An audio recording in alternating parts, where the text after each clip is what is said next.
اعوذ باللہ من الشیطان الرجیم بسم اللہ الرحمن الرحیم۔ محترم ناظرین گرامی السلام علیکم۔ محترم ناظرین گرامی، امید کرتے ہیں آپ سب خیریت سے ہوں گے۔ دعا ہے کہ خالق کائنات آپ کی ہر پریشانی دور فرمائے۔ محترم ناظرین گرامی، میرے ساتھ شامل ہوں جب میں امام مہدی علیہ السلام اور لشکر سفیانی گروپ کے اسرار کی گہرائی میں کھوج لگاتا ہوں تاکہ حقیقت سے پردہ اٹھایا جا سکے۔ محترم ناظرین گرامی، امام مہدی علیہ السلام اسلامی تعلیمات کی ایک مرکزی شخصیت ہیں جنہیں انسانیت کا نجات دہندہ سمجھا جاتا ہے، جو دنیا میں امن اور انصاف لائے گا۔ لیکن اس کی اصل شناخت اور مقصد صدیوں سے اسرار میں ڈوبا ہوا ہے۔ دریں اثنا لشکر سفیانی گروپ افراتفری اور تباہی سے وابستہ رہا ہے، جس سے بڑے پیمانے پر خوف اور غلط معلومات پھیل رہی ہیں۔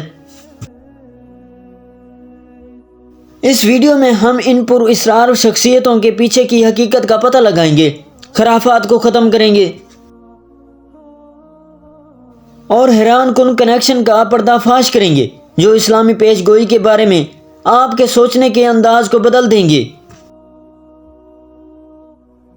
امام مہدی علیہ السلام کی آمد کو سمجھنے میں سب سے بڑا چیلنج ان کی کردار اور اہمیت کی مختلف تشریحات ہیں۔ کچھ کا خیال ہے کہ وہ پہلے ہی یہاں موجود ہے، جبکہ دوسروں کا خیال ہے کہ وہ ابھی آنا باقی ہے۔ وضاحت کی کمی نے غلط فہمیوں اور غلط معلومات کے پھیلاؤ کا باعث بنی ہے، جس سے حقیقت کو افسانے سے الگ کرنا مشکل ہو گیا ہے۔ اسی طرح لشکر سفیانی گروپ کے اداروں کو بڑے پیمانے پر غلط فہمی کا شکار کیا گیا ہے۔ کچھ لوگ انہیں برائی کی طاقت کے طور پر دیکھتے ہیں اور دوسرے انہیں امام مہدی علیہ السلام کی آمد کے لیے ایک ضروری پیش خیمہ کے طور پر دیکھتے ہیں۔ امام مہدی علیہ السلام کے کردار اور مشن کے مختلف واقعات نے بہت سے نظریات اور قیاس آرائیوں کو جنم دیا ہے۔ کچھ کا دعویٰ ہے کہ وہ اللہ کے رسول ہوں گے، جبکہ دوسروں کا خیال ہے کہ وہ ایک سیاسی رہنما ہوں گے جو امت کو متحد کریں گے۔ اب ہم نے اس کے حقیقی مقصد کے بارے میں ایک بکھری ہوئی تفہیم کا باعث بنا ہے، جس سے اس اہم شخصیت کے بارے میں ہماری سمجھ کو تشکیل دینے والے تاریخی اور مذہبی سیاق و سباق کا جائزہ لینا ضروری ہو گیا ہے۔ جب لشکر سفیانی کی بات آتی ہے تو امام مہدی علیہ السلام سے ان کے قیاس کے تعلق نے صرف الجھن میں اضافہ کیا ہے۔ کچھ کا خیال ہے کہ وہ ایک ایسی ضروری برائی ہیں اور دوسرے انہیں ایک ایسی طاقت کے طور پر دیکھتے ہیں جسے ہر قیمت پر روکا جانا چاہیے۔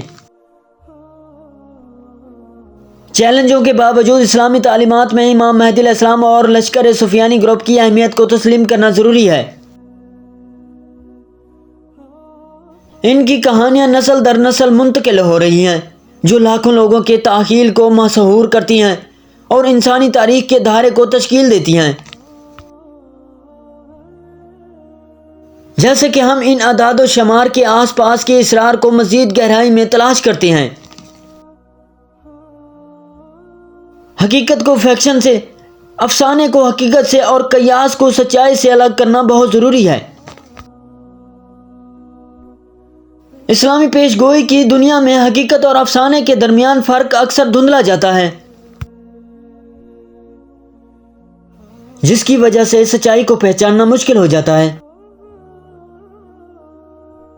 لشکر سفیانی گروپ کے اقدامات خاص طور پر پر اسرار طور پر چھائے ہوئے ہیں۔ کچھ کا خیال ہے کہ وہ تباہی کی قوت ہیں اور دوسرے انہیں امام مہدی علیہ السلام کی آمد کے لیے ایک ضروری قدم کے طور پر دیکھتے ہیں۔ تاہم جیسا کہ ہم تاریخی اور مذہبی سیاق و سباق کا جائزہ لیتے ہیں جو ان اعداد و شمار کے بارے میں ہماری سمجھ کو تشکیل دیتے ہیں، ایک حیرت انگیز تعلق ابھرنا شروع ہو جاتا ہے۔ ایسا معلوم ہوتا ہے کہ امام مہدی علیہ السلام کی پیش گوئیاں اور لشکر سفیانی گروہ سے منسوب اعمال اس سے کہیں زیادہ ایک دوسرے سے جڑے ہوئے ہیں، جو ہم نے شروع میں سوچا تھا، جو اسلامی علوم میں ان کی اہمیت کے بارے میں ایک نئے تناظر کو ظاہر کرتے ہیں۔ امام مہدی علیہ السلام سے منسوب قدیم پیشگوئیاں ایک ایسے وقت کے بارے میں بتاتی ہیں جو بڑے انتشار اور افراتفری کا شکار ہے، جہاں نیکی کی قوتیں برائی کی قوتوں سے ٹکرائیں گی۔ دریں اثنا لشکر سفیانی گروپ کی کارروائی کو اکثر عذاب کی علامت کے طور پر دیکھا جاتا ہے، جو اچھائی اور برائی کے درمیان آخری جنگ کا پیش خیمہ ہے۔ لیکن اگر ہم ان کے حقیقی ارادوں کو غلط سمجھ رہے ہیں تو کیا ہوگا اگر لشکر سفیانی گروہ تباہی کی قوت نہیں بلکہ امام مہدی علیہ السلام کی آمد کا محرک ہے؟ جیسا کہ ہم ان رابطوں کو تلاش کرتے ہیں، ایک نئی داستان سامنے آنا شروع ہو جاتی ہے جو اسلامی پیش گوئی اور ان پر اسرار شخصیت کے کردار کے بارے میں ہماری سمجھ کو چیلنج کرتی ہے۔ پوری تاریخ میں امام مہدی علیہ السلام اور لشکر سفیانی گروہ کی کہانیوں نے ہمارے تخیل کو متاثر کیا ہے، دنیا کے بارے میں ہماری سمجھ اور اس میں ہمارے مقام کو تشکیل دیا ہے۔ جیسا کہ ہم نے اس ویڈیو میں دیکھا ہے، ان اعداد و شمار کے پیچھے حقیقت اس سے کہیں زیادہ پیچیدہ اور کثیر الجہتی ہے جتنا ہم نے شروع میں سوچا تھا۔ تاریخی اور مذہبی سیاق و سباق کا جائزہ لے کر جو امام مہدی علیہ السلام لشکر سفیانی گروپ کے بارے میں ہماری سمجھ کو تشکیل دیتے ہیں، ہم اسلامی علوم میں ان شخصیت کی اہمیت کے بارے میں گہری تعریف حاصل کر سکتے ہیں۔ دیکھنے کے لیے شکریہ۔ اگر آپ کے پاس امام مہدی علیہ السلام اور لشکر سفیانی گروپ کے بارے میں کوئی خیالات ہیں تو براہ کرم نیچے کمنٹس میں ان کا اشتراک کریں۔ متعلقہ موضوعات پر ہماری دیگر ویڈیوز دیکھنا نہ بھولیں اور مزید ویڈیوز کے لیے اس سبسکرائب بٹن کو دبائیں جو آپ کے نقطہ نظر کو چیلنج کرے گا اور آپ کے تجسس کو بڑھائے گا۔ اس روشن خیال ویڈیو میں ہم امام مہدی علیہ السلام لشکر سفیانی گروپ کے دلچسپ اور اکثر غلط فہمی والے موضوعات پر غور کرتے ہیں۔ ہمارے ساتھ شامل ہوں۔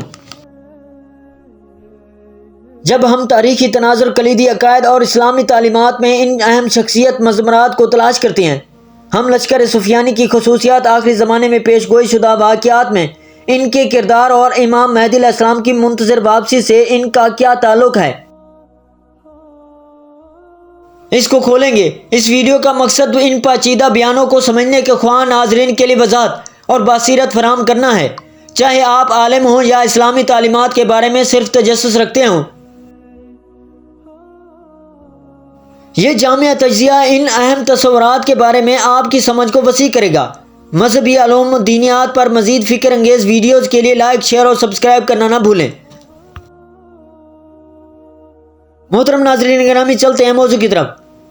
خراسانی سردار کا امام مہدی علیہ السلام کی اعانت کے لیے فوج روانہ کرنا اور سفیانی لشکر کو ہلاک و تباہ کرنا۔ محترم ناظرین گرامی، جب یہ خبر اسلامی دنیا میں پھیلے گی تو خراسان کا ایک شخص ایک بہت بڑی فوج لے کر آپ کی مدد کے لیے روانہ ہوگا، جو راستے میں بہت سے عیسائیوں اور بد دینوں کا صفایا کر دے گا۔ اس لشکر کے مقدمۃ الجیش کی کمان منصور نامی ایک شخص کے ہاتھ میں ہوگی۔ وہ سفیانی جس کا ذکر اوپر گزر چکا ہے، اہل بیت کا دشمن ہوگا۔ اس کی ننیال قوم بنو کلب ہوگی۔ جب امام مہدی علیہ السلام کے مقابلے کے واسطے اپنی فوج بھیجے گا، جب یہ فوج مکہ مدینہ کے درمیان ایک میدان میں پہاڑ کے دامن میں مقیم ہوگی تو اسی جگہ اس فوج کے نیک و بد سب کے سب دھنس جائیں گے اور قیامت کے دن ہر ایک کا حشر اس کے عقیدے اور عمل کے مطابق ہوگا۔ ان میں سے 2 آدمی بچیں گے، ایک حضرت امام مہدی علیہ السلام کو اس واقعے کی اطلاع دے گا اور دوسرا سفیانی کو۔ عرب کی فوجوں کے اجتماع کا حال سن کر عیسائی بھی چاروں طرف سے فوجوں کو جمع کرنے کی کوشش میں لگ جائیں گے اور اپنے اور روم کے ممالک سے فوج کثیر لے کر امام مہدی علیہ السلام کے مقابلے کے لیے شام میں جمع ہو جائیں گے۔ محترم ناظرین گرامی، ویڈیو اچھی لگی تو ویڈیو کو لائک، چینل کو سبسکرائب اور بیل آئیکن کو دبا دینا اور اچھا سا کمنٹس دینا نہ بھولیے گا تاکہ آنے والی ہر ویڈیو کا نوٹیفیکیشن پہلے آپ تک پہنچے۔ اگلی ویڈیو تک دیجیے ہمیں اجازت۔ اللہ نگہبان۔